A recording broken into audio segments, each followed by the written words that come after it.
Velkommen kære sportselever til vores elevmodul her om torsdagen.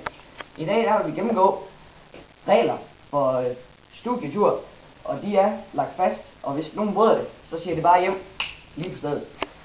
Og vores regel nummer 1: ingen onani på værelset. Vi tillader det simpelthen ikke. Det er så ulækkert, som noget kan være. Og hvis vi finder ud af det, så er det ikke lov, hvad der kommer til at ske. Så siger det også hjem. Hjem, lige på stedet. Og vores regel nummer 2: ingen seksuelle hændelser på værelsen. Det skal ske lidt for livet. Det skal det. Der har I alle muligheder for at gøre det. Der er ingen, der kommer og forstyrrer eller noget som helst. 3. Ingen slik. Ingen slik, siger jeg. Når I først får spist det slik, så er I ligesom små kaninunger, der siger bare, du er selv. Du er selv.